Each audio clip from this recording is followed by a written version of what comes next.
यिनै छन्। अब मानव शास्त्रको विषयमा हेर्दै थियौँ अनि के रिभिजन अलिकति गरौँ भनेर हो कि गएको हप्तामा हामीले के हेरेका थियौँ हैन। अब मानिसको सृष्टिको विषयमा हेर्यौँ कि परमेश्वरले कसरी मानिसलाई बनाउनु भयो भन्ने कुराहरू देख्यौँ।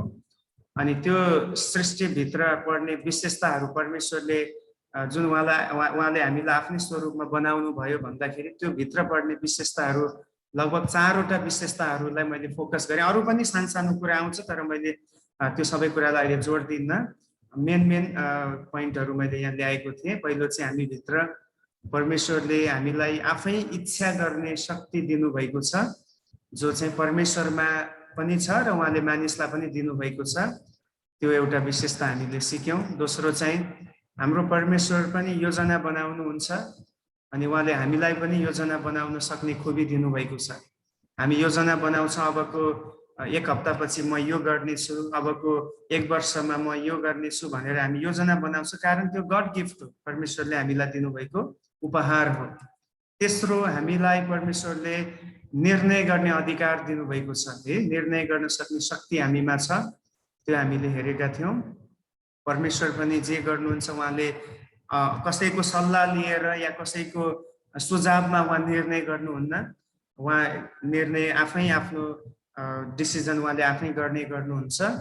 अनि चौथो हामीले हेरेका थियौँ परमेश्वरले हामीलाई विशेष बुद्धि र ज्ञान दिनुभएको छ, जो हामीभित्र त्यो इनबिल्ड छ।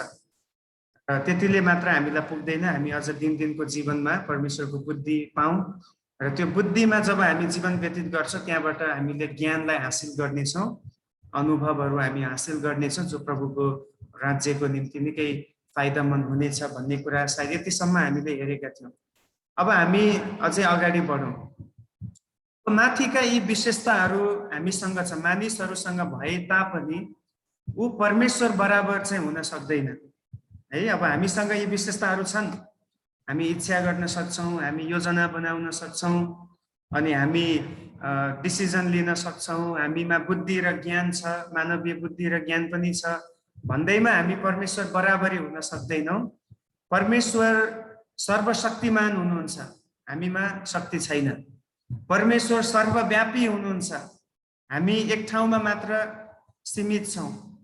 परमेश्वर सर्वज्ञानी हुनुहुन्छ, हामीमा सीमित ज्ञान छ।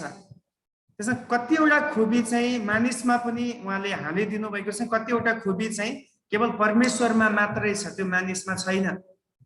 अब मानिसमा पनि परमेश्वरसँग भएको सबै खुबी उहाँले दिनुभएको भएदेखि त फेरि मानिस त्यसै पनि घमण्डी हुने प्राणी, त्यसै पनि परमेश्वरलाई इन्कार गरेर जिउने व्यक्ति, अब सबै कुरा मानिसमा भएको भएदेखि त उनले परमेश्वरलाई खोजी नै गर्ने थिएन। परमेश्वरलाई थाहा छ कि मानिसलाई कति मात्र मैले दिनुपर्ने हो। अब उहाँले हामीलाई इच्छा शक्ति पनि नदिकन बनाएको भए पनि त हुने थियो होइन। हामी कुनै पनि कुरामा हामी आफ्नो इच्छा लगाउन सक्ने थिएनौँ। त्यो भइदिएको भए पापै पनि हुने थिएन होला, किन आदम र हव्वाले त्यो फल खानको निम्ति इच्छा लगाउनै पाउने थिएन। तर त्यो सबै सेकेन्डरी विषयहरू हो। भनेको अर्थ यहाँ मैले के भन्दैछु भन्दाखेरि हामी सधैँभरि परमेश्वरसँग उहाँको सङ्गतिमा रहनुपर्छ र उहाँको अधीनमा रहनै पर्छ। हामीसँग भएका यी विशेषताहरूलाई हामीले प्रभुको महिमाको निम्ति त्यसलाई हामीले चलाउनको निम्ति चाहिँ हामीले दुईटा कुरा, एउटा चाहिँ परमेश्वरसँगको सङ्गतिमा हामी बाँधिनु पर्यो। परमेश्वरको सङ्गतिमा नरहिकन हामीसँग भएको विशेषताले प्रभुलाई महिमा दिन सक्दैनौँ। दोस्रो कुरा, उहाँको अधीनमा पनि बस्नु पर्यो। अब हामी क्रिस्चियनहरूले सधैँभरि गएको हप्ता पनि गएको सन्डे पनि हाम्रो वचन यही थियो कि अब चाहिँ हाम्रो इच्छा या हामीसँग इच्छा गर्ने शक्ति छ भन्दैमा, योजना बनाउने खुबी छ भन्दैमा हामी हाम्रो लागि मात्र सबै सोच्दैनौँ। यदि हामी उहाँको अधीनमा भएर जिउँछौँ भने चाहिँ निश्चय नै मैले इच्छा गरेका कुराहरू, मैले लिएका डिसिजनहरू, मेरो योजनाहरू, मसँग भएको बुद्धिले, ज्ञानले परमेश्वरलाई महिमित तुल्याउन सकेको छ कि छैन भन्ने कुरामा हामी बढी कन्सर्न गर्ने गर्छौँ। अनि सधैँभरि हामी परमेश्वरप्रति जवाबदेही छौँ। उहाँको सङ्गतिमा र उहाँको अधीनमा हामी रहनै पर्दछ।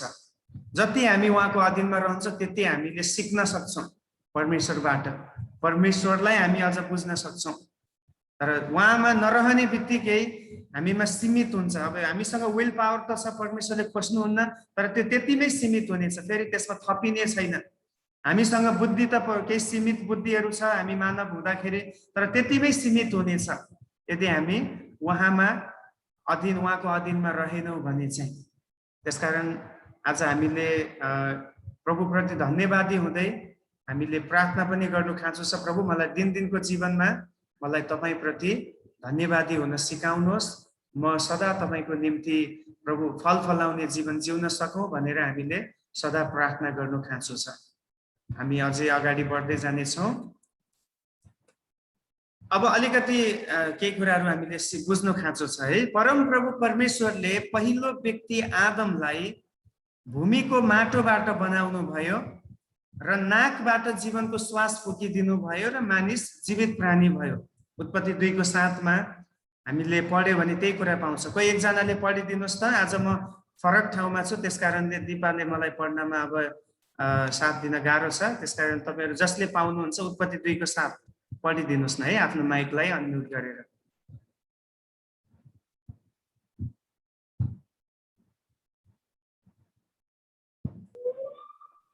उत्पत्ति 2:7 मा, तब परमप्रभु परमेश्वरले भूमिको माटोबाट मानिस बनाउनु भयो र तिनको नाकमा जीवनको सास फुकिदिनु भयो र मानिस जीवित प्राणी भए। आमेन। हुन्छ, दिदीलाई धन्यवाद छ। अब यो पद हामीलाई कण्ठ पद हो, तर हामीले एउटा सिद्धान्त सिक्दैछौँ, त्यसकारण हामी बाइबललाई पनि कोट गरेर सिक्यो भने अझै हामीलाई त्यसमा भरोसा गर्न सहायता पुग्दछ।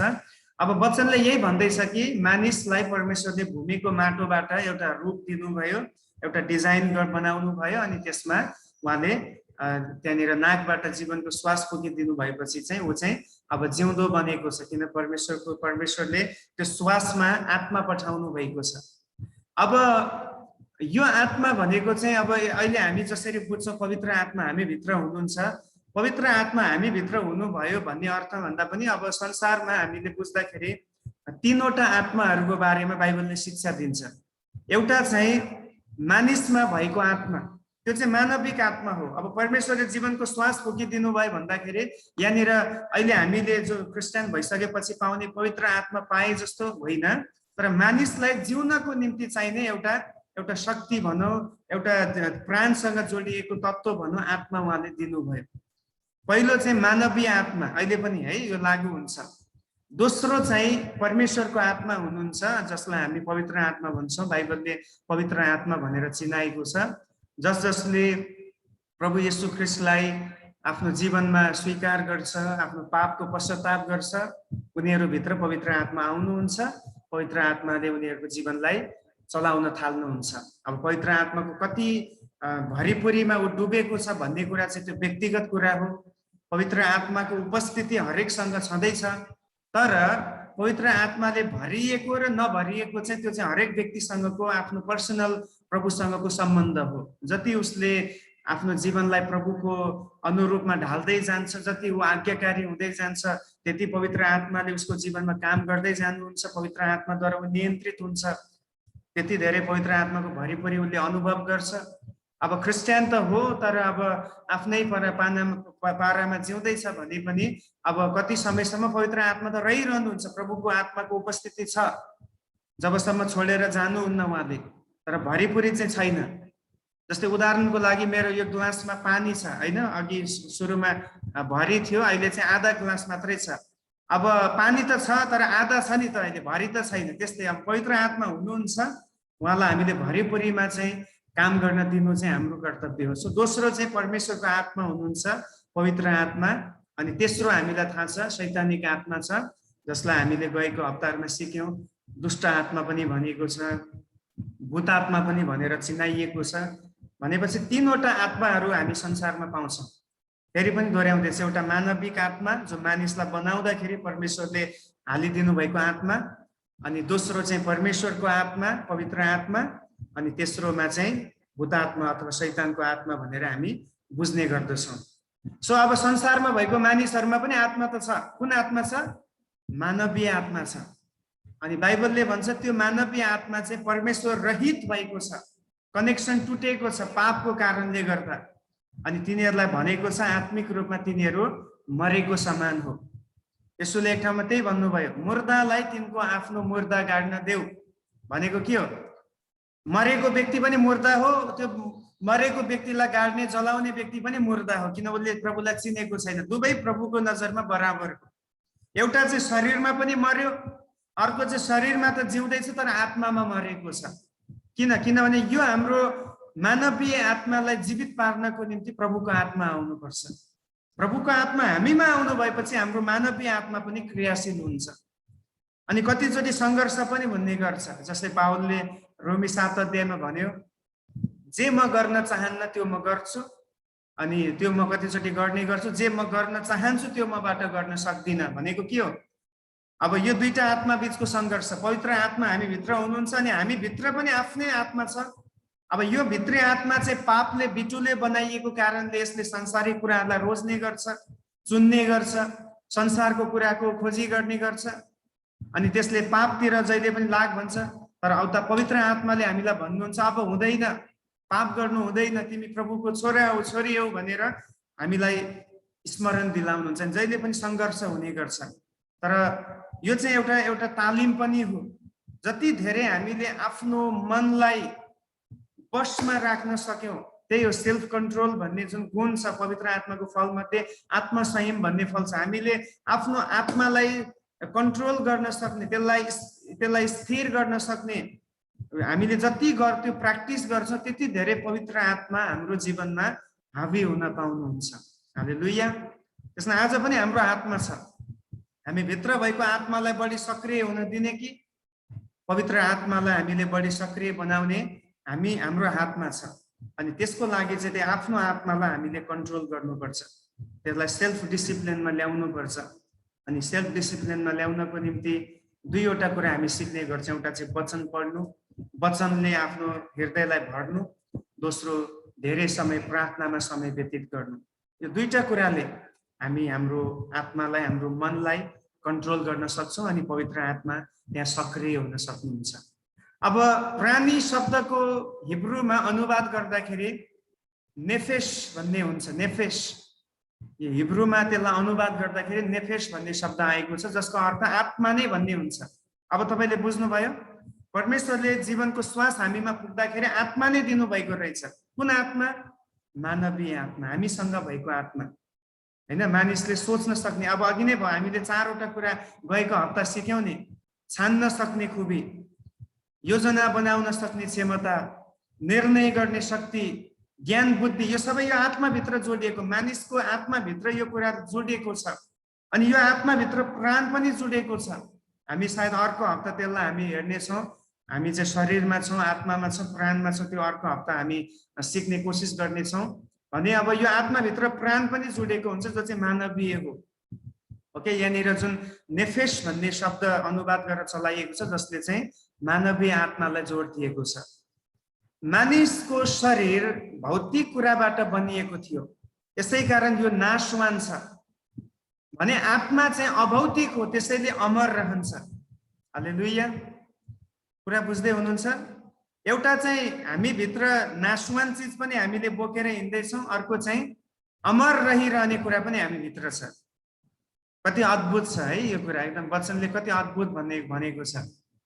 आदमलाई प्रभुले भन्नुभयो, तैँले पाप गरेको कारण त भूमिबाट बनिएकोस्, त माटोमै मिलिजानेछस् भन्नुभयो। मिन्स के हो? हाम्रो नाशवान शरीरको कुरा गरिएको। यो क्षणभरको निम्ति छ। यसलाई हामी जतिसुकै मालिस गरे पनि, जतिसुकै स्वस्थ राखे पनि एक दिन यो माटोमा मिलेर नै जानेछ, किनभने यो नाशवान हो। प्रभुले भनिसक्नु भएको छ, त माटोबाट बनेकोस्, त माटोमा फर्किजानेछस्। कोही पनि व्यक्ति अमर छैन। तर हामी भित्र भएको आत्मा, अब तपाईँले पवित्र आत्मालाई यहाँ जोड्न मिल्दैन। पवित्र आत्माको कुरा होइन, मानवीय आत्माको कुरा। त्यही हो मैले सुरुदेखि जोड दिएको। हामी भित्र मानवीय आत्मा चाहिँ यो पनि अमर छ, यो कहिले मर्दैन। या त यो अनन्तसम्म नरकमा गएर तडपिरहन्छ, या त यो अनन्तसम्म स्वर्गमा गएर आनन्दको उपभोग गर्छ। हामी भित्र भएको आत्माको त्यो अवस्था छ। आत्मा कहिले पनि नाश हुँदैन, किनभने परमेश्वरले आफ्नो तर्फबाट हामी भित्र दिनुभएको विशेष उपहार हो यो चाहिँ। यो विशेष हो, त्यसमा यो कहिले पनि नाश हुँदैन, यो चाहिँ अमर रहिरहन्छ। अब हामीलाई थाहा छ सुसमाचारले भनेको छ जतिले प्रभु येशू ख्रीष्टलाई ग्रहण गर्छन्, उहाँलाई विश्वास गर्छन् र उहाँको आज्ञामा रहन्छन्, तिनीहरू सबैको आत्मा चाहिँ अनन्त जीवनको लागि स्वर्ग राज्यमा प्रवेश गर्नेछ। उनीहरू सधैँभरि शान्तिको जग्गामा प्रवेश गर्नेछ। भने जति पापमा डुबेर जीवन व्यतीत गरेको छ, ल मानिलिनुहोस् पापै गरेको छैन, एउटा व्यक्तिले जीवनभर पाप गरेन तर उसले प्रभुलाई चिनेको छैन र पनि ऊ एक दिन नरक जानै पर्छ, किनभने उसले साँचो ईश्वरलाई उसले चिनेको छैन, आराधना गरेको छैन। अब नरकमा जानु भनेको पनि अब त्यहाँ गएपछि खेल खत्तम होइन, त्यहाँ त अनन्तसम्मै ऊ तडपिरहने ठाउँ हो, किन आत्मा त मर्दैन। या त शान्तिको जग्गामा शान्ति अनुभव गर्छ, या चाहिँ तडपिने ठाउँमा दुःख कष्ट भोग्ने ठाउँमा ऊ चाहिँ तडपिरहन्छ, त्यो भइरहन्छ। भने यो नाशवान शरीरले अमरत्व अमर रहिरहने आत्मालाई हामी क्यारी गर्दछौँ, हामी बोकेर हिँड्दछौँ। अनि हामीले धेरै जोड दिनुपर्ने कुरा चाहिँ नाशवान शरीरलाई भन्दा पनि रहिरहने आत्मालाई हामीले जोड दिनु पर्दछ। र बाइबलले पनि त्यही जोड दिएको छ, बाइबलले त्यही जोड दिएको छ। एउटा व्यक्तिले सारा जगत नै हात पारेर पनि, अब सारा जगत हात पार्नु भनेको के को लागि हो? शरीरको लागि हो कि आत्माको लागि हो? शरीरको लागि। आत्माको लागि त जगत चाहिँदैन हैन, शरीरलाई चाहिने हो नि संसार त। एउटा व्यक्तिले सबै कुरा हात पारेर पनि अन्तमा उसले आफ्नो आत्मा नै गुमायो, आफ्नो प्राण नै गुमायो भने के फाइदा? भने आजको संसार चाहिँ त्यही हो, सबै कुरालाई हात पार्नको निम्ति लागि परेको छ, बल्कि आफूभित्र भएको कुरालाई जोगाउन उनीहरू लागि परेको छैन। अनि यो एक किसिमको अन्धोपन पनि हो। शैतानले चाहिँ मानिसलाई आफूसँग भएको कुरालाई देख्न दिएको छैन, तर आफूभन्दा बाहिर भएको नाश हुने कुराहरूलाई, चिजबिजहरूलाई देखाइरहेको छ। अनि हामी चाहिँ हाम्रो आँखा चाहिँ खुलेको हुनुपर्छ प्रिय। प्रभुको आत्माले हाम्रो आँखा खोल्नु भएको छ। परमेश्वरको वचन जब हामीले अध्ययन गर्न सुरु गर्यौँ, हाम्रो भित्री आँखा खुलेको छ। यसकारण हामी हाम्रो शरीरको कुरालाई भन्दा पनि, हाम्रो शारीरिक नाश भएर जाने कुरालाई भन्दा पनि हामी चाहिँ अनन्तसम्म जीवनमा प्रवेश गर्ने यो आत्माको निम्ति परिश्रम गर्नुपर्छ भन्ने कुरा वचनले हामीलाई सिकाउँदछ। पाउलले त्यही भनेको हो। फिलिप्पीको पत्र 3 अध्यायमा उनले भन्छ, ख्रीष्टलाई पाउन सकौँ भनेर मैले सबै कुरालाई हानि नोक्सानी जस्तै ठानेको छु रे। सबै कुरालाई हानि नोक्सानी ठाने, जुनसुकै कुरा संसारमा भएको जुनसुकै कुरा होस्, त्यो कुराहरूलाई पाउन तिनीहरूलाई म छोड्नको निम्ति तयार छु। के को निम्ति? ख्रीष्टलाई पाउन सकौँ भनेर। यानी कि ख्रीष्टलाई पाउनु भनेको के हो? फेरि जीवन पाउन सकौँ भनेर। हालेलुया। आज तपाईँ र म भन्न सक्छौँ यो कुरा, प्रभु तपाईँले दिनुहुने जीवनलाई म पहिलो स्तरमा राख्दछु। बाँकी संसारको कुराहरू मेरो लागि भए पनि ठिकै छ, नभए पनि ठिकै छ। अस्ति मैले एउटा इन्साइट मैले लेखेर हालेको थिएँ कि परमेश्वरले कति प्रार्थना चाहिँ तुरुन्तै उहाँले सुनेर उत्तर दिनुहुन्न भनेर मैले त्यहाँ स्ट्याटस लेखेर हालेँ हैन। अनि त्यसको एउटा कमेन्टमा एकजना राम्रो प्रभुको दासले यसरी पनि लेख्नु भयो, हाम्रो प्रार्थनाको उत्तर मिलोस् नमिलोस् त्यो हाम्रो फोकस होइन, हाम्रो फोकस चाहिँ परमेश्वर हो। परमेश्वरलाई इच्छा लाग्छ हामीले मागेको कुरा दिन पनि सक्नुहुन्छ, कतिचोटि दिनु भएन भने पनि हामीले गनगन गर्न मिल्दैन, किन हामीले त जीवन पाइसकेका छौँ।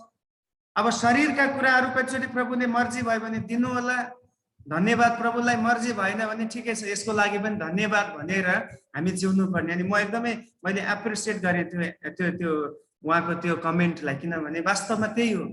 हामी कतिचोटि परमेश्वरसँग पनि लडाइँ गर्ने गर्छौँ, प्रभु तपाईँले मैले गरेको कुरा दिनु भएन, मेरो प्रार्थनाको उत्तर आएन भन्छौँ। त्यो सबै शारीरिक कुराहरू हो नि, हामीले मागेको कुराहरू। सोच्नुहोस् न, हामीले जे कुरा प्रभुसँग माग्दै आएका छौँ धेरै जस्तो शारीरिक कुराहरू हो। अनि प्रभुले त्यो नदिए पनि केही फरक पर्दैन हामीलाई, किनभने हामीले पाउनु पर्ने कुरा त पाइसक्यौँ। त्यो हो इटर्नल लाइफ, त्यो अनन्त जीवन हो। त्यसको लागि हामी सधैँ धन्यवादी हुनुपर्दछ। त्यसमा बुझ्दै हुनुहुन्छ मैले भनेको कुरा? परमेश्वरले हामीलाई बनाउँदाखेरि उहाँले हामीलाई जीवनको श्वास फुकिदिनु भयो भन्नुको अर्थ चाहिँ यहाँ चाहिँ पवित्र आत्मा हालिदिनु भयो भन्न खोजेको नि, तर हामी मानिसलाई चाहिने आत्मा दिनुभयो जो मानवीय आत्मा हो। यसरी हामीले बुझौँ यो मानवीय आत्मा पनि अमर रहन्छ, यो कहिले पनि नाश हुँदैन भन्ने कुरा हामी सिक्दैछौँ। अब अलि अझै अगाडि बढौँ है। धेरैचोटि यसमा पनि मानिसहरू एकदमै कन्फ्युज भएको म देख्ने गर्छु। आदम र हाम्रो जन्ममा फरक छ। अब आदम चाहिँ एउटा वयस एकदम एउटा अडल्ट अवस्थामा रचिए। आदमलाई परमेश्वरले दुध खाने बालक जस्तो बनाउनु भएन, 9 महिना गर्भमा राखेर हैन, अनि दुध चुस्ने अनि त्यसपछि हुर्कदै जाने त्यस्तो बनाउनु भयो। एकैचोटि सिद्ध बनाउनु भयो, एउटा अडल्ट हैन, एउटा जवान अवस्थामा आदमलाई रच्नु भयो। भने हामी चाहिँ फरक छ। हाम्रो सृष्टि चाहिँ आदम पछि या भनौँ आदम र हब्बा पछिको जति पनि सन्तानहरू जन्मिएको छ, जेनेरेसन डेभलप भएको छ, त्यो सबैको चाहिँ सबैले एउटै प्रोसेसबाट जानुपर्छ। त्यो हो हब्बालाई परमेश्वरले दिनुभएको श्राप के छ? अब तैँले आफ्नो वेदनामा तैँले बच्चा जन्माउने छेस्। अनि त्यही कुरा चाहिँ अब पृथ्वीको अन्तिमसम्म लागू पनि हुनेछ। र त्यो नियमलाई प्रभुले पनि तोड्नु भएन। येशू पनि जन्मिनु भयो, उहाँ वयस्क भएर आउनु भएन। अब उहाँलाई केही गाह्रो थिएन। जसले आदमलाई एउटा जवान अवस्थामा सृजना गर्न सक्नुभयो, त्यो परमेश्वर आफै पनि त जवान अवस्थामा आउन सक्नुहुन्थ्यो। तर उहाँले एकचोटि उहाँले तोकिसकेको नियमलाई उहाँले पनि बदल्न मिल्दैन। त्यसमा उहाँले पनि त्यो नियमलाई फलो गर्नुभयो। एउटा कन्याको गर्भमा 9 महिनासम्म आएर अन्तमा उहाँ जन्म लिनुभयो। अनि त्यसरी उहाँ ग्रेजुअली हुर्कँदै उहाँ बढ्दै जानुभएको हामी पाउँदछौँ। भने अब आदम र हाम्रो जन्ममा फरक छ है। आदमलाई परमेश्वरले एकैचोटि ठुलो अवस्थामा बनाउनु भयो भने हामी चाहिँ बालकको रूपमा जन्मिन्छौँ। अनि आदम बुद्धिसहित अस्तित्वमा थिए, यसकारण उनले हरेक जीव र जीवातहरूको सही नाम राखे। अब आदममा जुन खुबी थियो त्यसमा सायद कतिवटा खुबी हामीमा छैन होला अहिले, किनभने पापको कारणले गर्दा त्यो पतित भएको छ। फेरि हामी पवित्र आत्मा पाइसकेपछि, उद्धार पाइसकेपछि हामी आदम जस्तै बुद्धिमानी हुन सक्छौँ। तर एउटा व्यक्ति जन्मने बित्तिकै आदममा भएको खुबीमा जन्मिन सक्दैन। आदम विशेष थियो त्यो समयमा, किनभने ऊ त्यति बेला पाप रहित थियो। पापलाई उसले कमिट गरेको थिएन। त्यसकारण त उसमा यति धेरै बुद्धि थियो कि उसले हरेकको निम्ति सुहाउँदो नामहरू उनले तोकेर राखे भनेर हामी बाइबलमा पाउँछौँ। कोही एकजनाले पढ्नुहोस् त यो पदहरू, उत्पत्ति 2 को 8 पद अनि 19 पद पढिदिनुहोस् त।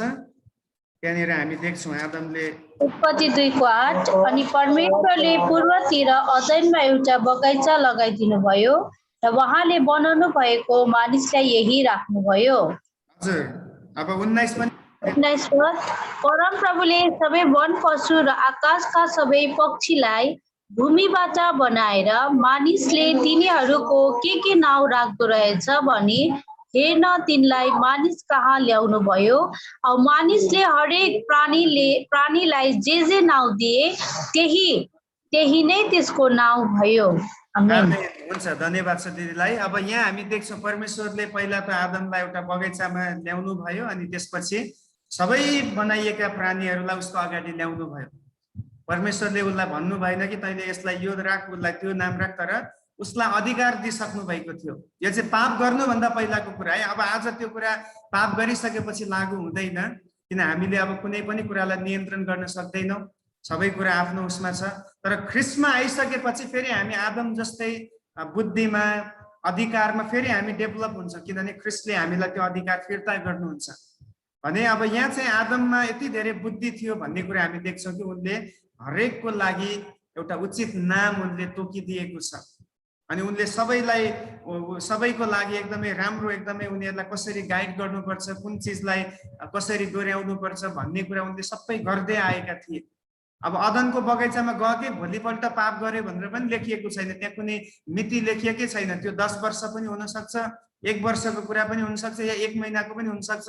हामीलाई थाहा छैन, डेट त्यहाँ लेखिएको छैन। तर त्यो तुरुन्तै त भएको होइन, केही समय त्यहाँनिर हामी पाउँदछौँ। जब उनीहरू त्यो गार्डनसँग एकदमै परिचित भए, सबै कुरासँग परिचित भए, समय बित्दै गयो। अब शैतानलाई पनि लाग्यो कि अब चाहिँ यिनीहरूसँग यस्तो खेलबाड गर्नु पर्यो भनेर ऊ चाहिँ चलाखीको साथमा आएर उनीहरूलाई फसाएको। उनीहरूलाई भन्दा पनि अब त्यहाँ आदमलाई फसाएको छैन, तर हब्बालाई फसाएको छ। आदम चाहिँ अब श्रीमतीको कुरालाई इन्कार गर्न नसकेको कारणले गर्दा पापमा फसेको। वास्तवमा छलिएको त स्त्री हो, हामी त्यो देख्छौँ है। भनेपछि अब हामीले यो सिक्यौँ कि हाम्रो र आदमको जन्ममा फरक कुरा हामीले देख्यौँ। अझै हामी अगाडि बढौँ। अब परमेश्वरले मानिसको एक्लोपन महसुस गरी उनकै करङबाट सहकर्मी हब्बालाई बनाउनु भयो, जो सबैकी आमा भइन्। अब उत्पत्ति 2 अध्यायको 18 देखि 23 पदमा हामीले पढ्यो भने यहाँ हामी त्यही कुरा देख्छौँ है। परमेश्वरले नै आदमको आवश्यकतालाई परमेश्वरले बुझ्नु भयो रे। अनि यो आज पनि लागू हुन्छ हाम्रो जीवनमा। हाम्रो आवश्यकताहरू, हाम्रो खाँचोहरू, चाहे त्यो फिजिकल होस्, स्पिरिचुअल होस्, जुनसुकै होस्, गड नोज, परमेश्वर त्यसलाई जान्नुहुन्छ। अनि उहाँले त्यसको निम्ति एउटा योजना पनि बनाउनुहुन्छ।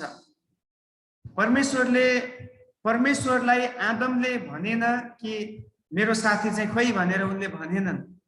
आदम आफ्नै समयमा मस्त थियो, तर परमेश्वरले देख्नुभयो कि आदम एक्लै छ। अनि एक्लो रहनु परमेश्वरको इच्छा होइन, किनभने एक्लो रहनु भनेको चाहिँ अब कुनै पनि बेला निराशा आउन सक्छ, कुनै पनि बेला कमजोर पर्न सक्छ। उपदेशकको पुस्तक 3 अध्यायतिर हामी जब पढ्छौँ त्यहाँ चाहिँ 1 भन्दा 2 असल हो भनेर त्यहाँ बताइएको छ। किन भन्दाखेरि 2 भयो भने तिनीहरू बलियो हुन्छन् रे, तिनीहरूले सबै कामहरू गर्नलाई उत्साह पाउँछन्, एउटा लडेको बेलामा अर्कोले उठाउँछ। अब त्यो सबै कुरा आदमको जीवनमा थिएन, ऊ त एक्लै थियो।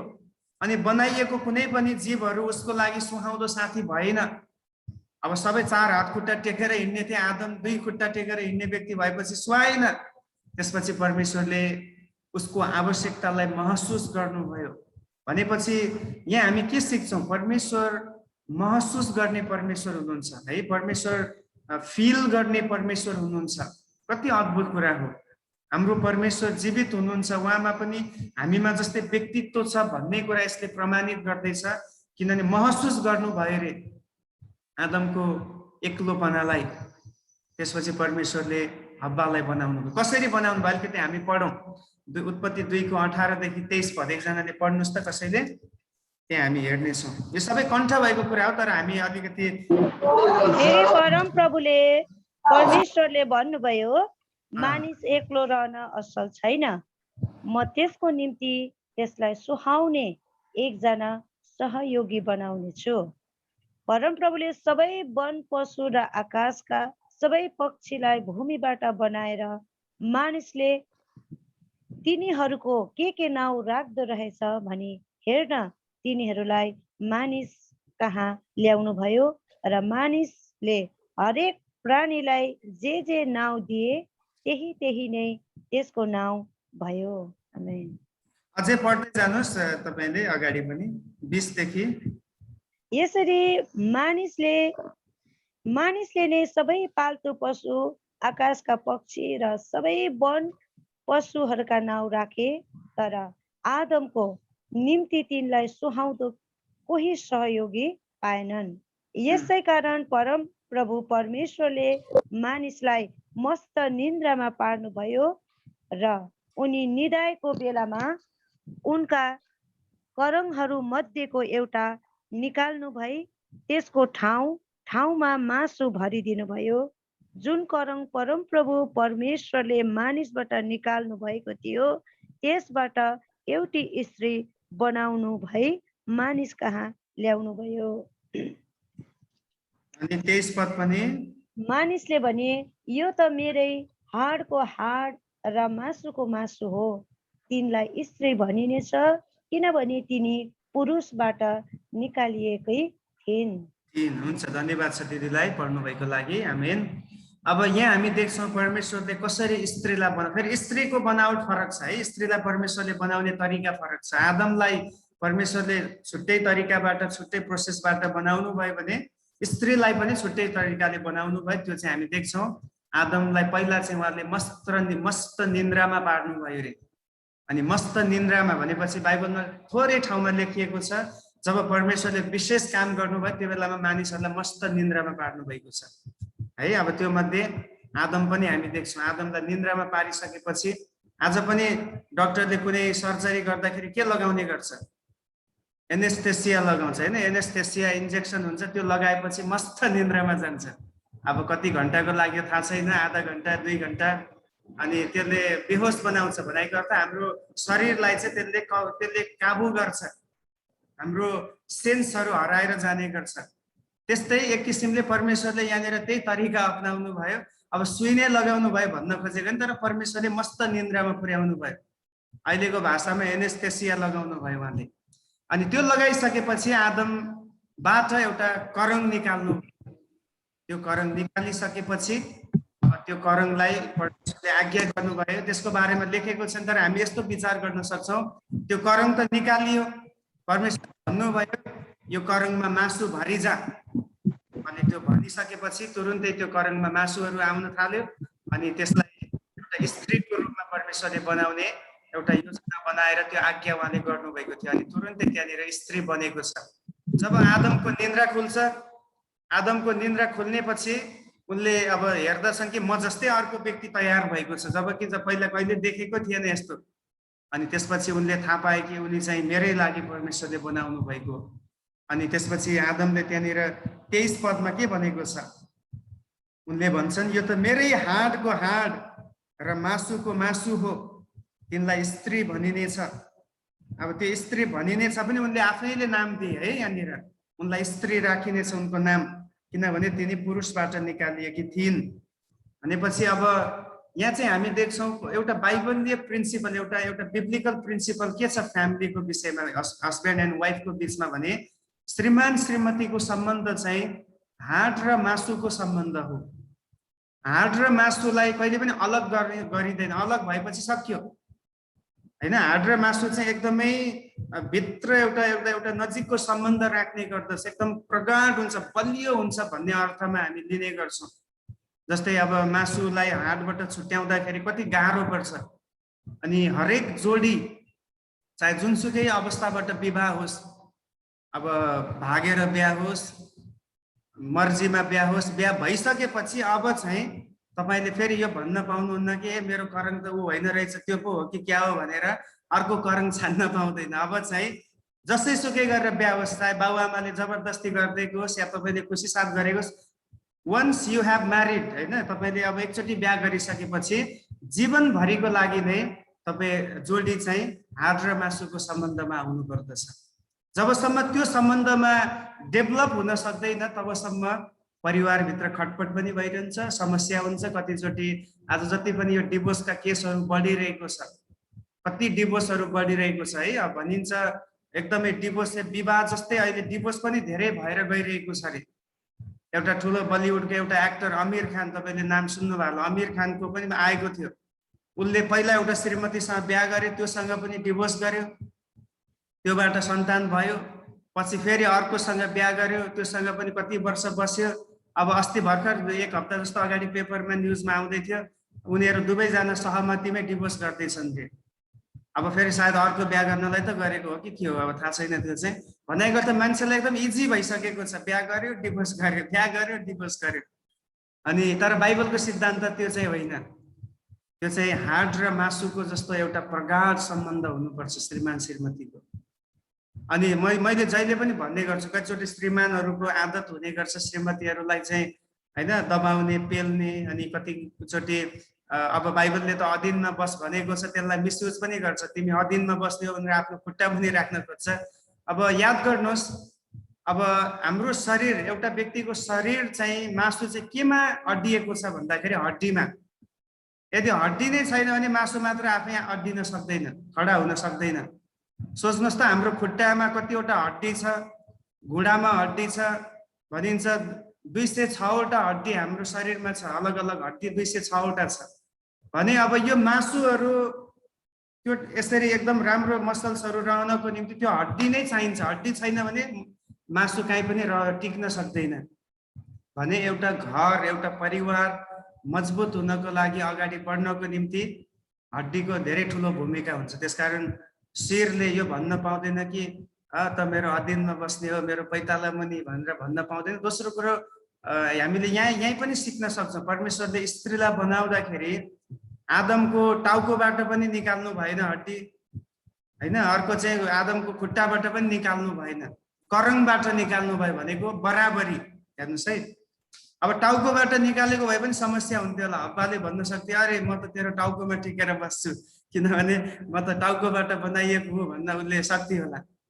अथवा खुट्टाबाट भएको आदमले भन्न सक्थ्यो होला त मेरो खुट्टाबाट बनाएको, खुट्टानेरै बस भनेर भन्थ्यो होला। तर बराबरी, हेर्नुहोस् है, यो चेस्टबाट निकालिएको।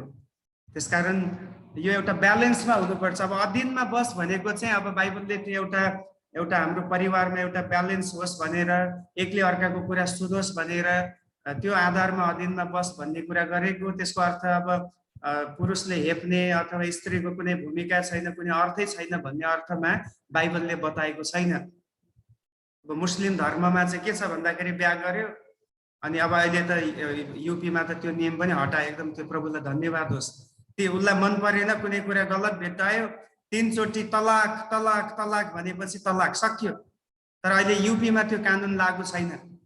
युपीमा चाहिँ त्यो खारेज गरिदियो है। इन्डियामा त्यो कुरा खारेज गर्ने कोसिस गर्दैछ। त्यो राम्रो कुरा हो, किनभने त्यसरी अब मन पर्दा राख्ने, मन नपर्दाखेरि तलाक भन्ने त्यो नियमै त्यस्तो बाइबलको नियम होइन, होइन। अनि त्यो हामी देख्छौँ। तर अब म अझै यहाँ तपाईँलाई जोड दिन लागेको तलको पोइन्ट हेर्नुहोस् है। तर आज सबै स्त्रीहरू पुरुषको करङबाट बनाइएको चाहिँ होइन। अब त्यो बेलाको विशेष सृष्टि हो।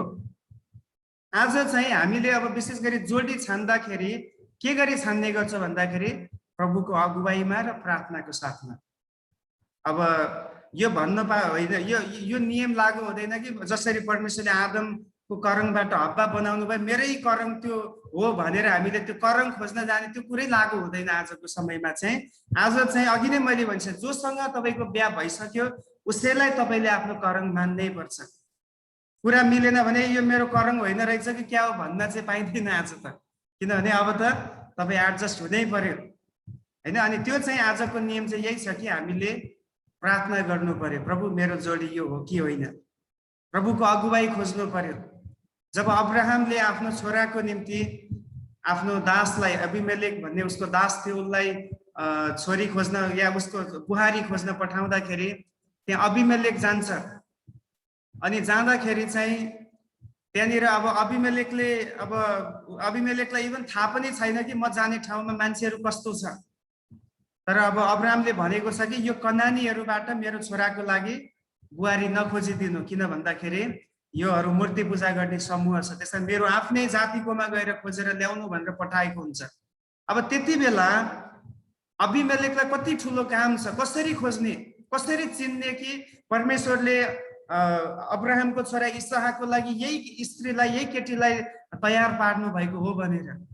उसले केही त्यहाँ शर्त राखेको छ, म पानीको कुवानिर जानेछु, इनारनिर जानेछु, अनि जो स्त्रीले आएर मलाई पानी उगाएर पिउन दिनेछिन् र मेरो भेडा बाख्रा अथवा जे मैले लगेको ऊँटहरू छ, पशुहरू छ, तिनीहरूलाई पनि पिलाउने छिन्। म त्यो स्त्री देखेपछि चाहिँ प्रभुको अगुवाई त्यहाँ रहेछ भनेर म बुझ्नेछु भनेर उनले एउटा प्रक्रिया चाले। अनि उनले त्यो विषयको लागि प्रार्थना पनि गरे, नभन्दै त्यही कुरा पुरा भयो। जस्तो अबिमेलेकले सोचेको थियो त्यस्तै अनुसार एउटा स्त्री त्यहाँ आउँछिन्, होइन, रिबेका आउँछिन्, अनि उनले सोचे अनुसारको काम गरेकी छिन्।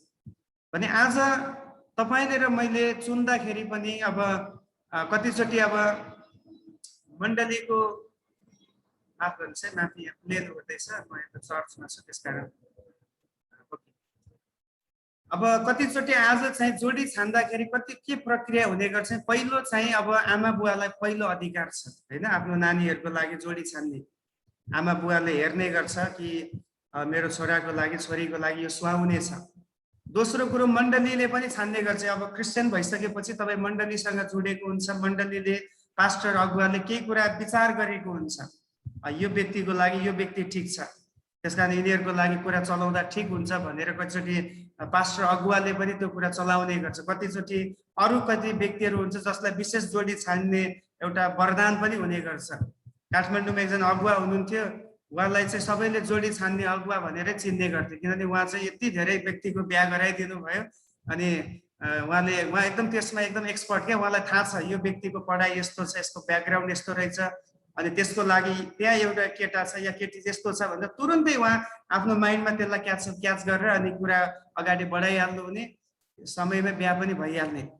अनि धेरै बिहा उहाँले गराउनु भयो त्यो अगुवाले भने अब कतिचोटि अरू व्यक्तिहरूलाई पनि त्यो वरदान हुन्छ, मण्डलीको अरू व्यक्तिहरूलाई पनि त्यो वरदान हुने गर्छ। अब त्यो सबै छँदैछ, पास्टरले पनि अब अगुवाई पाएर त्यो कुरा राख्यो, आमा बुवाले पनि अगुवाई पाएर राख्यो, तर अब बिहा गर्ने व्यक्तिले पनि त्यो विषयमा प्रार्थना गर्नु पर्यो कि यो आएको कुरा कतिको मेरो लागि प्रभुले ल्याउनु भएको हो होइन भन्ने कुरा हामीले प्रार्थनामा राख्नु पर्यो। प्रार्थनामा राख्दाखेरि प्रभुले एउटा शान्ति दिनुहुन्छ मनमा। यदि यो प्रभुको तर्फबाट हो भने चाहिँ प्रभुले शान्ति दिनुहुन्छ, त्यो कुरा पुरा हुन्छ। तर फेरि यसमा फेरि हामीले यसलाई कसरी पनि राख्नुहुन्न भने जबसम्म प्रभुले मलाई केटा देखाउनुहुन्न, केटी देखाउन्न, म बिहा गर्दिनँ भन्यो भने त्यो पनि मूर्ख विचार हो। एउटा बहिनी एउटा हिन्दी चर्चमा एउटा बहिनी हुनुहुन्छ, त्यो बहिनीको उमेर पनि निकै ढल्किसक्यो। अनि अब मैले जहिले म लखनऊमा आएँ त्यहाँदेखि नै उसको लागि केटा खोज्ने काम पनि जारी भयो। केटा कतिवटा आयो, तर त्यो बहिनीको पछि मैले उसलाई पर्सनली सोधेँ, तपाईँले खासमा तपाईँको कुरा के, कस्तो केटा पायो भने चाहिँ तपाईँ बिहा गर्ने भनेर मैले सोधेँ। उहाँको एन्सर यस्तो फन्नी एन्सर छ। उहाँले के भन्नुभयो भन्दाखेरि जबसम्म प्रभुले आएर मलाई यही केटा हो भनेर प्रत्यक्ष रूपमा बोल्नुहुन्न या प्रभुले मलाई कुनै चेहरा देखाउन तबसम्म म बिहा गर्दिनँ भनेर अठोट लिएर बसेको छ त्यो बहिनी। अनि त्यो त साह्रो गाह्रो विषय हो। अब प्रभुले त्यसरी त काम गर्नुहुन्न आजको समयमा। प्रभुले अघि मैले भनेको चोटि मण्डलीको पास्टर अगुवाबाट बोल्नुहुन्छ, कतिचोटि अरू व्यक्तिहरूबाट पनि प्रभु बोल्नुहुन्छ भने त्यसलाई पनि प्रभुको अगुवाई हो, प्रभुले नै काम गर्दै हुनुहुन्छ भनेर त्यसलाई पोजिटिभ वेमा लिएर बरु प्रार्थनामा राख्यो भने चाहिँ उत्तम हुन्छ। अब यो बहिनीको समस्या के, जबसम्म प्रभुले मलाई देखाउनुहुन्न म अगाडि नै बढ्दिनँ। अब अगाडि नै बढ्दिनँ भनेपछि त फेरि हामीले कुरा राख्नु पनि भएन, अनि अहिलेसम्म त्यत्तिकै बसिरहेछ भने यो तरिका फेरि बाइबलको तरिका पनि होइन, प्रभुको अगुवाई खोज्ने तरिका त्यो होइन। अब परमेश्वरले कतिचोटि अब विशेष अगुवाई दिनुहुन्छ, विशेष प्रकट भएर पनि बोल्नुहुन्छ, तर नयाँ नियममा जति पनि ठाउँमा हामी हेर्छौँ त्यहाँ चाहिँ विशेष प्रकट भएर भन्दा पनि परमेश्वर कतिचोटि वचनद्वारा बोल्नुहुन्छ, अगुवाई गर्नुहुन्छ। हामीले प्रार्थना गरेको विषयमा एउटा हामीभित्र एउटा पिस आउँछ, त्यो पनि प्रभुको अगुवाई हो। पास्टर अगुवाहरूबाट प्रभु बोल्ने गर्नुहुन्छ, त्यो प्रभुको अगुवाई हो। अब जति पनि अगुवाहरूले जोडी छानेर बिहा गरिदिएको छ तिनीहरू सफल भएको छ, मिन्स त्यो प्रभुको अगुवाई रहेछ भनेर हामीले बुझ्नु पर्यो। दोस्रो कुरो, कोही पनि जोडी पर्फेक्ट हुँदैन होइन। अब समस्या आजभोलि के छ भने अब मैले आफैले रोजे भने मात्रै त्यो पर्फेक्ट हुन्छ, आमा बाउले रोजेको पनि पर्फेक्ट हुँदैन, पास्टरले रोजेको पनि पर्फेक्ट हुँदैन, आफैले रोजेको पनि पर्फेक्ट हुँदैन, कोही पनि पर्फेक्ट छँदै छैन यो संसारमा। हामी चाहिँ पर्फेक्ट बन्दै जाने हो, सिद्ध चाहिँ हुँदै जाने हो। पर्फेक्ट कोही पनि हुँदैन र जीवनभरि हुने पनि पूर्ण पर्फेक्ट हुने पनि छैन। कमजोरीहरू हरेक जीवनमा जोडीमा हुन्छ, तर त्यो कमजोरीको बावजुद पनि एकअर्कालाई जस्तो छ त्यस्तै स्वीकार गर्नु, त्यही हो बलिदान भनेको, त्यही हो विवाहमा चाहिने बलिदान। अब परमेश्वरले उत्पत्तिको 2 अध्यायमा गरेको जस्तै फेरि अर्को त्यो जोडी यसरी करङ निकालेर बनाउनुहुन्छ भन्नेतिर हामी जाँदैनौँ। हामीले आज जोडी छान्दाखेरि प्रार्थना र अगुवाईमा छान्ने गर्दछौँ। अनि जो पनि हामीलाई प्रभुले दिनुहुन्छ त्यसलाई हाम्रै आफ्नो करङ सम्झिएर हामीले त्यसलाई स्वीकार गर्नुपर्छ। यद्यपि उसमा सयौं गल्ती हुनसक्छ, कमजोरी हुनसक्छ, कमजोरीलाई हामीले बहाना बनाउनु भएन कि म योसँग जीवन व्यतीत गर्न सक्दिनँ भन्ने बहाना बनाउनु हुँदैन, किनभने परमेश्वरको वचनले कहीँ पनि डिभोर्सको कुरालाई मान्यता दिएकै छैन। अब डिभोर्सको कुरालाई मान्यता दिएको छैन भने त हामी नै तयार हुनु पर्यो, कसरी हुन्छ आफै फिट हुनु पर्यो। त्यही नै हो बाइबलको शिक्षा है। मैले यसमा अलि बढी समय लिएँ, म अगाडि बढ्छु। बाइबलले मानिसको सृष्टिको क्रमलाई आज पनि निरन्तरता दिएको छ। पुरुष पहिले बनिएको, अब यहाँ अलिकति म केही कुराहरू विशेष गरी अब अर्डरको कुराहरू यहाँ हामी यसलाई सिक्नेछौँ। पुरुष पहिले बनिएको कारण उसलाई परिवारको मुख्य अध्यक्षको रूपमा राखिएको छ भने स्त्रीलाई पुरुषको अधीनमा रहने आज्ञा दिएको छ। अब यो चाहिँ उत्पत्तिकै पुस्तकमा पनि हामी देख्छौँ जहाँ परमेश्वरले हब्बालाई बनाइसक्नु भएपछि अब आदमले चाहिँ हब्बा र आदम चाहिँ सँगै मिलेर बसेको कुरा अनि हब्बा चाहिँ पुरुषको अधीनमा बसेको कुरा हामी त्यहाँ पनि देख्छौँ। अनि त्यसपछि जति पनि जेनेरेसन बढ्दै गएको छ हरेक ठाउँमा हामी देख्छौँ। जस्तै अब्राहमको श्रीमती सारा साराले कहीँ पनि अब्राहमको टाउकोमा टेक्ने काम गरेकी छैन। उनले आफ्नो पतिको अधीनमा बसेरै उनी अगाडि बढेको हामी देख्दछौँ। गडली जेनेरेसनमा होइन, ईश्वरीय जुन वंशावली छ त्यहाँ कहीँ पनि यो क्रम भङ्ग भएको छैन। परमेश्वरले दिनुभयो कि पुरुष एउटा अध्यक्ष हो, परिवारको एउटा लिडर हो। अब अनि त्यसको लिडरसिपमा चाहिँ स्त्री र छोराछोरीहरू चल्नुपर्छ भन्ने यो परमेश्वरको वचनको नियम हो। अनि गडली जेनेरेसन जहाँ पनि बाइबलमा छ त्यहाँ त्यो कुरा लागू भएको हामी देख्छौँ। अब जहाँनिर मूर्ति पूजा गर्ने समूह छ त्यहाँ त्यो कुरा फेरि लागू छैन। उदाहरणको लागि इजाबेल भन्ने रानी आई, त्यो इजाबेल रानी गडली जेनेरेसनको होइन, त्यो चाहिँ मूर्ति पूजा गर्ने वंशको हामी देख्छौँ। अब उसको श्रीमान अलरेडी राजा हो आहाब भन्ने, तर आहाबलाई पनि जितेर आहाबको टाउकोमा टेकेर उनले चाहिँ त्यहाँ अरू कुराहरूको लागि फैसला गर्ने, एलियालाई म मार्छु भन्ने धम्की दिने। अब त्यही धम्की बरु आहाबले दिएको भए साउँथी होला, तर यहाँनिर आहाबलाई पनि पछाडि राखेर रानी चाहिँ अब राजाको स्थानमा बसेर काम गर्न खोजेको छ, जो सफल भएन। परमेश्वरले त्यसलाई हटाइदिनु भयो, अन्तिममा उनीहरू नाश भएर गएको हामी देख्छौँ। अब नयाँ नियममा यी पदहरू छ, यी पदहरूले पनि हामीलाई सिकाउँछ कि पुरुष घरको एउटा अध्यक्ष हो, एउटा मुखिया हो, अनि स्त्री चाहिँ त्यो अधीनमा हुनुपर्छ भन्ने कुराहरू बाइबलले सिकाएको छ। एक दुईवटा पद हामी पढौँ। पहिलो कोरिन्थी 11 अध्यायको 7 देखि 12 पदको एकजनाले पढिदिनुहोस् त। किनकि पुरुषले आफ्नो शिर ढाक्नु हुँदैन, किनभने ऊ परमेश्वरको प्रतिरूप र गौरव हो, तर स्त्री चाहिँ पुरुषको गौरव हो। किनकि पुरुष स्त्रीबाट बनिएको होइन, तर स्त्री चाहिँ पुरुषबाट बनिएकी हो। स्त्रीको निम्ति पुरुष सृष्टि भएको होइन, तर स्त्री पुरुषको निम्ति हो। यसै कारण र स्वर्गदूतहरूका खातिर पनि स्त्रीले आफ्नो शिर घुम्टोले ओढेको हुनुपर्छ। तरै पनि प्रभुमा पुरुषबाट स्त्री स्वतन्त्र हुँदिन, न त स्त्रीबाट पुरुष नै। किनकि जसरी पुरुषबाट स्त्री बनी, त्यसरी नै पुरुष स्त्रीबाट जन्मन्छ, तर सब थोक परमेश्वरबाट नै आउँदछन्। आमेन आमेन। बहिनीलाई धन्यवाद छ। अब यहाँ पावलले भनेको कुरा हामी यसलाई अब म सबै व्याख्या गर्दिनँ। अब यहाँ चाहिँ विशेष गरी शिर ढाक्ने विषयमा यो कुरा उठेको छ। अब शिर ढाक्ने कुरा हाम्रो यो विषयभन्दा अलिक फरक विषय भएकोले त्यतातिर म अहिले जाँदिनँ, तर मैले यहाँबाट जोड दिन खोजेको कुरा के भन्दाखेरि पुरुषलाई चाहिँ एउटा शिरको रूपमा बताइएको छ होइन। पुरुषलाई एउटा शिरको रूपमा, एउटा हेडको रूपमा राखिएको छ। कारण, त्यसको कारण पनि तल बताइएको छ। कारण चाहिँ के छ भन्दाखेरि पुरुष परमेश्वरको प्रतिरूप र गौरव हो।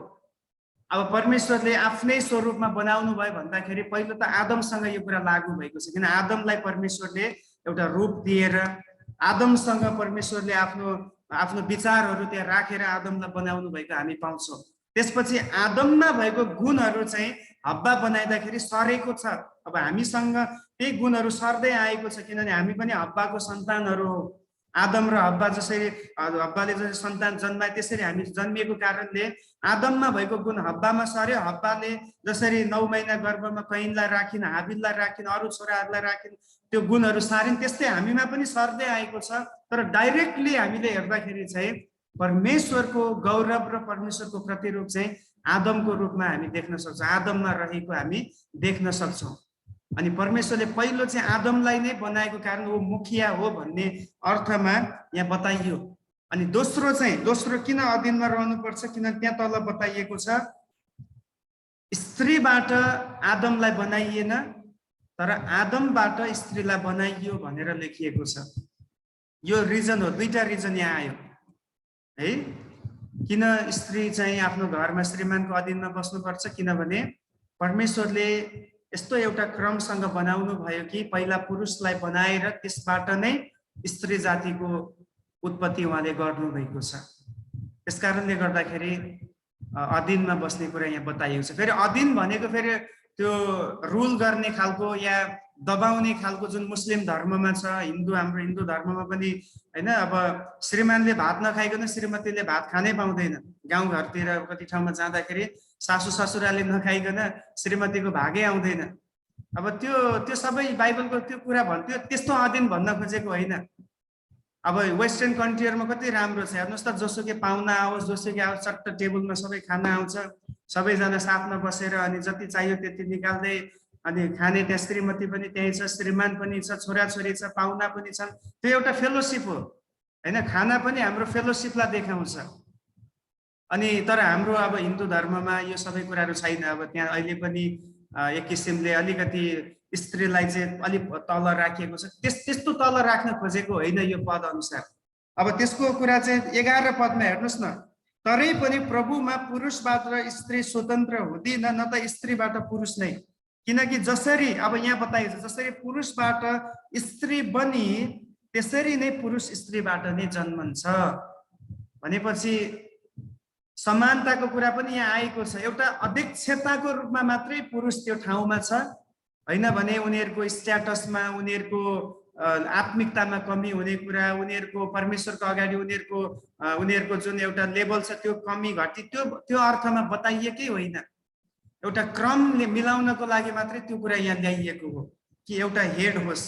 जसरी हाम्रो शरीरमा पनि टाउको एउटै छ हैन, अरु अंगहरु त धेरै छन् तर टाउको एउटै छ।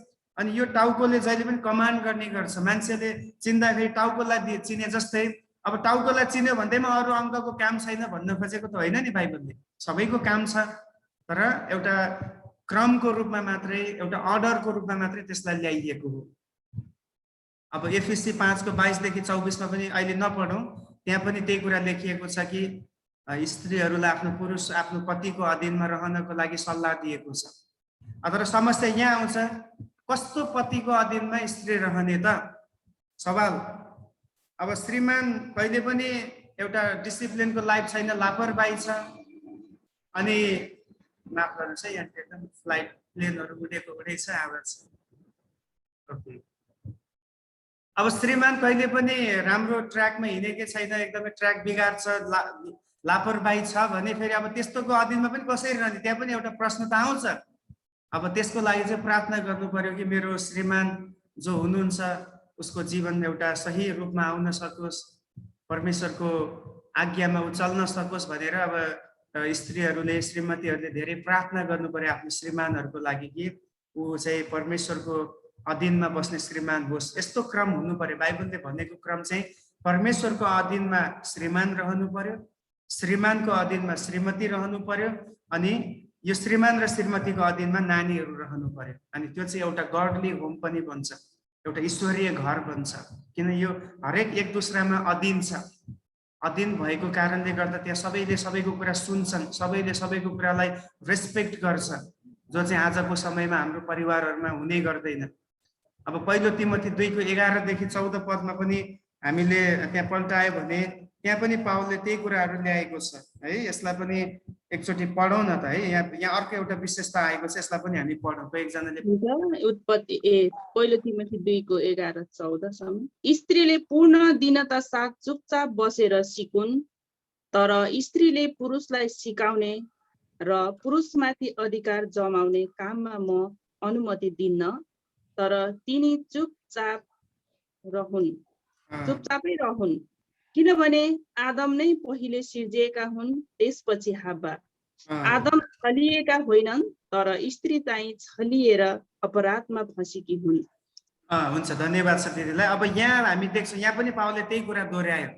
अब चुपचाप बस्छुन् भनेको फेरि अब केही नबोलोस् भनेको होइन, तर अध्यक्षताको रूपमा चाहिँ श्रीमानलाई नै तिमीले अगाडि बढ्न देऊ भन्न खोजेको। अनि विशेष त्यो बेलाको कन्टेक्स्ट पनि बुझ्नु पर्यो। विशेष गरी कोरिन्थीको पत्रमा, यो तिमोथीको पत्रमा हुँदाखेरि चाहिँ अब कतिचोटि स्त्रीहरूले के गर्न थाल्यो भने पुरुषहरू पनि त्यहाँ छ। विशेष मण्डलीको सन्दर्भमा यो कुरा आएको छ। अब क्यापेबल, अब परमेश्वरले अभिषेक गरेको अगुवाहरू त्यहाँ छन्, पुरुषहरू छन् जोहरू पास्टरशिप गर्दैछ, उनीहरू सेवकाई चलाउँदैछ, तर उनीहरूलाई पनि उछिनेर कतिचोटि स्त्रीहरू अगाडि बढ्न खोजे। त्यसमा पावलले भने कि त्यो चाहिँ मिल्दैन। स्त्रीको आफ्नो सेवकाई छँदैछ, स्त्रीले त्यहाँ सुसमाचार प्रचार गर्न सक्छ, स्त्रीले एउटा त्यहाँ पास्टरले या जो पनि अध्यक्ष गर्ने व्यक्तिले जे नियमहरू तोकेको छ त्यो अनुसार स्त्रीले सेवकाई गर्न सक्छ। बाइबलमा पनि हामी पाउँछौँ स्त्रीहरू अगमबानी बोल्नेहरू छन् भनेर हामी देख्छौँ नयाँ नियममा हैन। इभान्जलिजमको काम गरेको हामी देख्छौँ। दिने कुराहरूमा स्त्रीहरू अगाडि भएको छ। आत्मिक जीवनमा स्त्रीहरू झन् अगाडि छ, तर अध्यक्षताको हिसाबमा मात्रै। अब जस्तै उदाहरणको लागि घरको शिर श्रीमान भए जस्तै मण्डलीको शिर पास्टर हो। अनि अब बाइबलको समग्र बाइबलको आधारमा म यो कुरा भन्दैछु, समग्र बाइबलमा परमेश्वरले पुरुषलाई नै अध्यक्षताको काम गर्नको लागि चलाउनु भएको हामी पाउँदछौँ। कहीँ पनि परमेश्वरले अध्यक्षताको काम गर्न, लिडरसिपको काममा अब पुरुष हुँदाहुँदै स्त्रीलाई चलाउनु भएको हामी पाउँदैनौँ। अब न्यायकर्ताको पुस्तकमा एक ठाउँमा दबोरालाई परमेश्वरले चलाउनु भयो। अब दबोरालाई यस कारणले चलाउनु भयो किन त्यो बेलामा बाराक भन्ने व्यक्ति कमजोर भयो। बाराक एउटा पुरुष हो। बाराकले भन्छ म यो गर्न सक्दिनँ, म यो युद्ध लड्न सक्दिनँ भनेर उनले हात पन्साए। अनि अरू कोही पनि खडा भएको व्यक्ति छैन, यसमा परमेश्वरले त्यहाँनिर स्त्रीलाई चलाउनु भयो अध्यक्षताको रूपमा। त्यो एक ठाउँमा चलाएको हामी पाउँदछौँ। तर बाँकी ठाउँमा चाहिँ जहाँ पनि होस् परमेश्वरले पुरुषलाई नै अध्यक्षताको काम दिनुभएको छ। त्यसको अर्थ यो होइन कि अब स्त्रीको कुनै भूमिका छैन भन्न खोजेको होइन। पावलले बस लिडरसिपमा चाहिँ जहिले पनि एउटा मण्डलीको लिडरमा चाहिँ पुरुष नै हुनु उचित हो, किनभने बाइबलको शिक्षा नै त्यही प्रकाशन त्यही नै दिएको हामी पाउँदछौँ। परमेश्वरले आदमलाई नै अध्यक्ष बनाउनु भएको हामी देख्दछौँ। तर अरू धेरै सेवाहरू छ, सुसमाचारको सेवा छ, डिकनहरू बन्न सक्ने सेवाहरू छन् होइन, अरू सेवाहरू गर्न सक्ने, भेटीहरू गर्न सक्ने, खजान्चीको सेवाहरू, अनि अगमबानी गर्ने अगमबादिनीहरू स्त्रीहरू छन् हामी बाइबलमा देख्छौँ। अरू सबै सेवा गर्न पाउँछ स्त्रीले, तर अध्यक्षताको काममा चाहिँ अनुमति दिएको छैन। त्यही हो कोरिन्थीको पत्रमा पनि र तिमोथीको पत्रमा पनि र अरू धेरै पत्रहरूमा त्यो कुराहरू छ। अहिले सबै पत्रतिर म जाँदिनँ, तर यहाँ मैले तपाईँलाई जोड दिन खोजेको कुरा यही हो कि अध्यक्षमा चाहिँ पुरुषलाई नै राखिएको छ भन्ने कुरा मैले फोकस गर्दैछु। अब अगाडि बढौँ। अब आज हामी मानिसको पतनसम्म हेर्नेछौँ अनि त्यसपछि आजलाई हामी बन्द गर्नेछौँ। अब मानिसको पतनको विषयमा हामी केही कुरा विचार गरौँ। परमेश्वरले मानिसलाई अदनको बगैँचामा केही जिम्मेवारी दिएर राख्नु भएको थियो। उत्पत्ति 2को 10 र 15 पद एकजनाले छिटो पढ्नुहोस् त। उत्पत्ति 2को 10 अनि 15 के जिम्मेवारी छ उनीहरूलाई? बगैँचा भिजाउनलाई अदनबाट एउटा नदी निस्केको थियो र त्यसबाट छुटेर त्यो 4वटा खासा भएको थियो। हजुर, परमप्रभु परमेश्वरले मानिसलाई अदनको बगैँचामा लानु भई त्यसको गोठगाठ र हेरचाह गर्न राख्नुभयो। हुन्छ। अब यहाँनिर हामी देख्छौँ बगैँचाको विषयमा छ। अब बगैँचामा परमेश्वरले आदम र हव्वालाई लगेर राख्नु भएपछि उहाँहरूलाई काम दिनुभएको छ। के काम छ भन्दाखेरि त्यो बगैँचाको हेरचाह र गोठगाठ गर्नको निम्ति। त्यो मतलब बगैँचालाई अब उनीहरूले नै अगाडि बढाउनु पर्यो, त्यसलाई हरियाली राख्ने हो कि के छ सबै उनीहरूकै जिम्मामा छ। परमेश्वरले आएर विशेष काम गर्नुहुन्न, उहाँले नै मानिसलाई जिम्मा दिनुभएको छ। अब हामीलाई थाहा छ त्यो बिचमा के छ भन्दाखेरि त्यहाँ चाहिँ एउटा अब असल र खराबको ज्ञान दिने रुखको फल उहाँले लगाउनु भएको थियो। अनि परमेश्वरले त्यो फलबाट चाहिँ नखानु भनेर त्यहाँनिर चेतावनी पनि दिनुभयो, मनाइ गर्नुभएको थियो हामी पाउँदछौँ। तर अन्तमा सर्पले अब चलाकीद्वारा हव्वालाई छली रुखको फल खान उक्साई पापमा गिरायो र अन्तमा आदम पनि त्यो पापको सहभागी भयो र परमेश्वर रहित भए। अब यो पदहरू तपाईँ टिपेर राख्नुहोस्। अहिले म यो सबै पदहरू पढ्दिनँ किनभने समय अगाडि बढ्दैछ। उत्पत्ति 3को 6मा हामी देख्छौँ हव्वाले त्यो फल खाएको कुरा। त्यसपछि दोस्रो कोरिन्थी 11को 3मा पनि लेखिएको छ हव्वा छलिएकी थिइन् भनिएको छ। किन फल खाने बेलामा आदम साथमा थिएन पहिलोचोटि है, हव्वा मात्रै थिइन् त्यहाँनिर। आदम कता थियो थाहा छैन। अब त्यो त्यही एउटा गल्ती छ क्या त्यहाँनिर। अब साथमा रहनलाई बोलाइएको तर अहिले परीक्षा आउँदाखेरि एक्लै छिन्। अब त्यो पनि स्त्री अलिकति कमजोर हुने जाति एक्लै छिन्। ऊ भावनात्मक रूपमा पनि कमजोर हुने हो स्त्रीहरू। शैतानले सजिलैसँग उसलाई बहकाएको हामी पाउँछौँ। दोस्रो कोरिन्थी 11को 3मा त्यही लेखिएको छ कि हव्वा नै छलिएकी थिइन् भनेर लेखिएको छ। पहिलो तिमोथी 2को 14 पनि हामी पछि पढौँ। अब हामी विचार गर्नेछौँ मानिसलाई पापमा फसाउँदा भएका केही संक्षिप्त विवरण के भएको थियो वास्तवमा त्यहाँनिर। अब हामी चाहिँ कतिचोटि फल खायो मात्र भनेर त्यही फललाई मात्रै हेर्छौँ, फललाई मात्रै फोकस गर्छौँ, तर त्यहाँ अरू पनि कतिवटा कुरा गडबड भएको छ। एउटा कुरा मात्र पाप भएको होइन त्यहाँनिर, फल खानु मात्र पाप होइन, त्यो फल खाने अवस्थासम्म पुग्नु त्यो चाहिँ ठुलो कुरा हो। त्यो सिन त्यहाँ कस्तो बन्दैछ हेर्नुहोस् त। पहिलो कुरा स्त्री बगैँचामा एक्लै थिइन् त्यो बेलामा। जब त्यहाँ सर्पले चलाकी गर्नलाई आयो, त्यति बेला पुरुष साथमा छैन। अब परमेश्वरले चाहिँ साथमा रहोस् भनेर बनाएको, तर स्त्री एक्लै छिन्। आज पनि समस्या, धेरै वर्षसम्म पुरुष र स्त्री अलग अलग रहन्छन् अनि परीक्षामा पर्छन्। त्यसपछि दोस्रो, परमेश्वरको आज्ञाको ठिक विपरीत शैतानले प्रश्न गरे त्यहाँनिर। अब परमेश्वरले के भन्नुभयो, तिमीहरूले त्यो फल नखानु, तर शैतानले के भन्छ, त्यो फल खानु पर्छ तिमीहरूले। यदि खायौ भने पो तिमीहरू राम्रो मान्छे बन्छौ, परमेश्वर जस्तै बन्छौ। मिन्स जुन आज्ञा छ परमेश्वरको आज्ञा, त्यसको ठिक विपरीत उसले आज्ञा ल्यायो। तेस्रो कुरा, स्त्रीले परमेश्वरको वचन भन्दा बढी थपेर उत्तर दिन्। अब शैतानले के भन्छ, के तिमीहरूलाई परमेश्वरले बगैँचाको सबै फल खानु भन्नुभएको छ भनेर भन्दाखेरि स्त्रीले के भन्छन्, ओ त्यो जीवनको रुखको फल चाहिँ, अथवा त्यो असल र खराबको ज्ञान दिने रुखको फल चाहिँ नखानु र नछुनु भन्नुभएको छ भनी उनले त्यहाँ एउटा शब्द उनले थपिन्, के नछुनु। परमेश्वरले त्यति भन्नुभएको छ, परमेश्वरले नखानु मात्रै भन्नुभएको थियो। अब परमेश्वरको वचन भन्दा बढी थप्ने या वचनलाई घटाउने अधिकार हामीलाई दिएकै छैन, हैन। अब हब्बा एकदम बढी जान्नी पल्टिन् त्यहाँनिर, म त तँलाई म देखाउँछु, जित्छु म भनेर सोचेको थिइनँ र उनले भनिन् कि हामीलाई त खानु पनि भनेको छैन, त्यसलाई नछुनु पनि भन्नुभएको छ भनेर उनले थपेर उत्तर दिन्। त्यो गलत, शैतानले थाहा पाइहाल्यो। अब त यसलाई म फसाउन सक्छु, किनभने यसले परमेश्वरले भनेको कुरामा थपेर भन्दैछ। त्यसपछि अर्को के भयो, त्यहाँ शैतानको झुटलाई परमेश्वरको सत्यता भन्दा उनले ठुलो देखिन् त्यहाँनिर। अब परमेश्वरले चाहिँ मर्छ भन्नुभएको छ, उसले शैतानले भन्छ परमेश्वर जस्तै हुन्छ, त्यो झुट हो। त्यो झुटलाई उनले परमेश्वरको सत्यता भन्दा ठुलो देखिन्। त्यो पनि एउटा गलत कुरा हो नि त, हैन। परमेश्वरलाई शङ्का गरिन् भन्न सक्छौँ हामी यहाँनिर। उनले डाउट गरिन्, ओहो हामीलाई त परमेश्वरले अहिलेसम्म अँध्यारोमै राख्नु भएको रहेछ, त्यो फल त खानु पो पर्ने रहेछ, हामी त उहाँ जस्तै पो हुने रहेछौँ भन्ने त्यो विचार आयो। मिन्स परमेश्वरको कुरामा उनले शङ्का गरिन्। परमेश्वरले मर्छ भन्नुभएको कुरालाई उनले विश्वासै गरिनन्, बरु शैतानले बाँच्छस् भनेको कुरालाई उनले स्वीकार गरिन्। त्यही हो आजको समस्या पनि। त्यसपछि आदम, अर्को के समस्या भयो, आदम पनि परमेश्वरको भन्दा स्त्रीको कुरालाई पत्याए। हेर्नुहोस् त, अब त्यहाँनिर स्त्रीले फल टिपेर आदमको अगाडि लग्दाखेरि उसले त हकार्नु पर्ने थियो, ए मूर्ख आइमै के गरेको, यस्तो हुँदैन यो गर्नु भन्नुपर्ने थियो नि।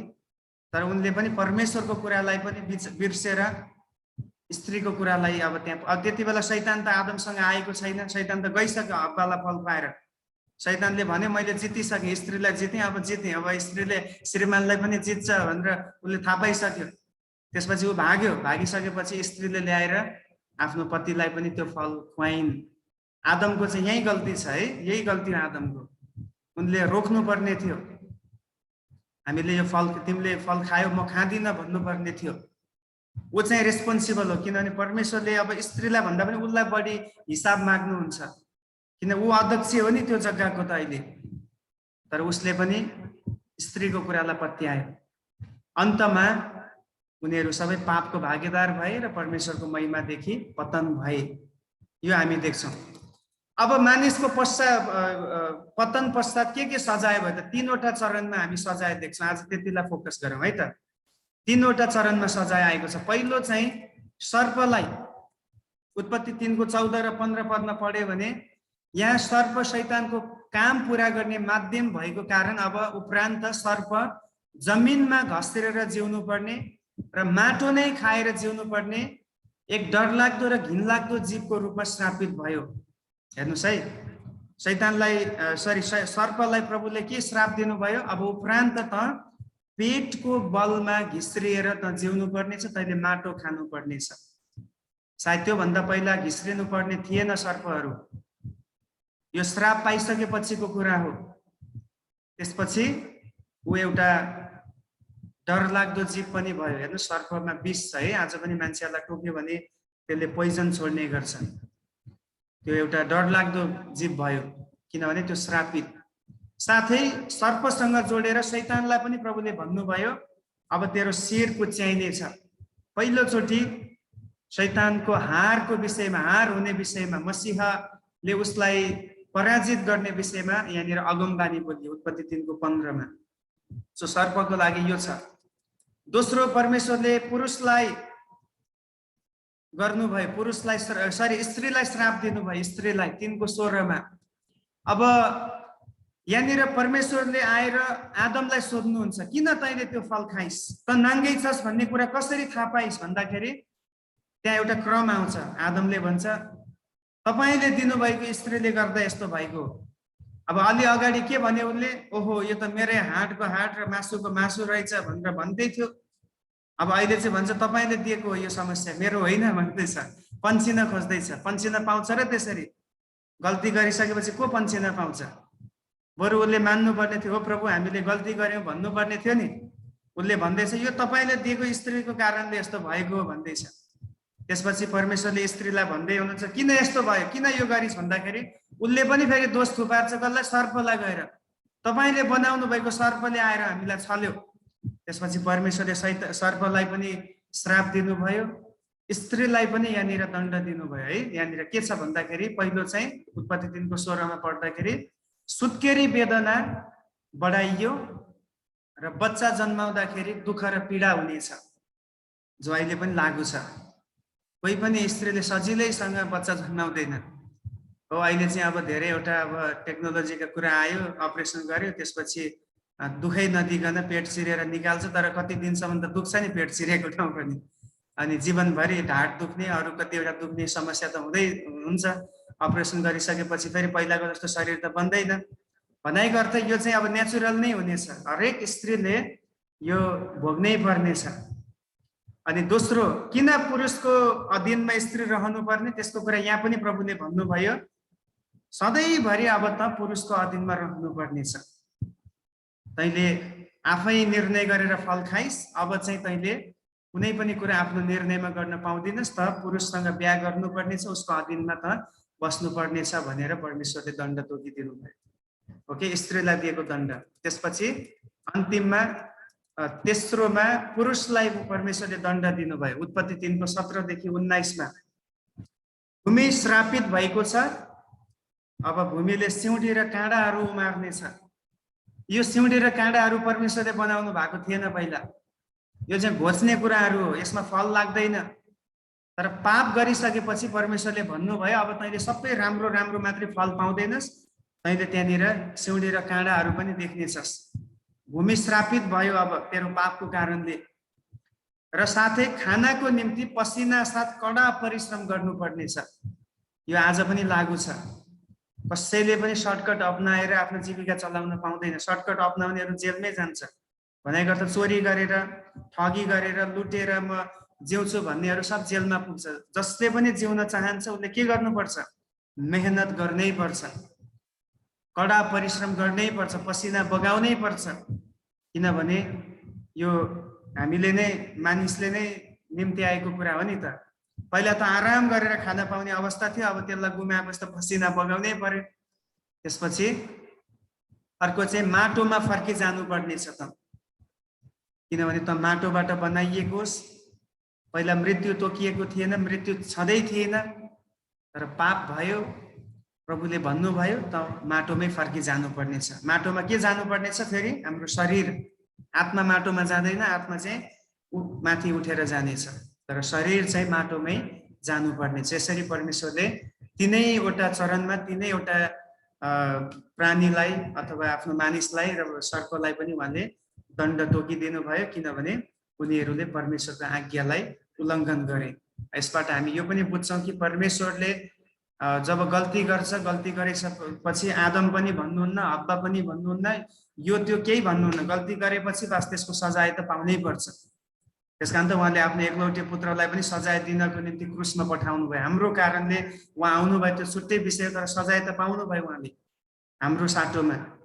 मिन्स परमेश्वर जहिले पनि पापको हिसाब लिने परमेश्वर हुनुहुन्छ। अनि आज हामीले के बुझ्ने, के सिक्ने भन्दाखेरि जति सक्दो हामीले परमेश्वरलाई प्रसन्न तुल्याउने जीवन हामी जिउँ, अनि पाप र अधर्मका कुराहरूदेखि हामी अलग्ग भएर जिउन सकौँ। परमेश्वरले हामी सबैलाई आशिष दिनुभएको। आउनुहोस् हामी प्रार्थना गर्नेछौँ। आजको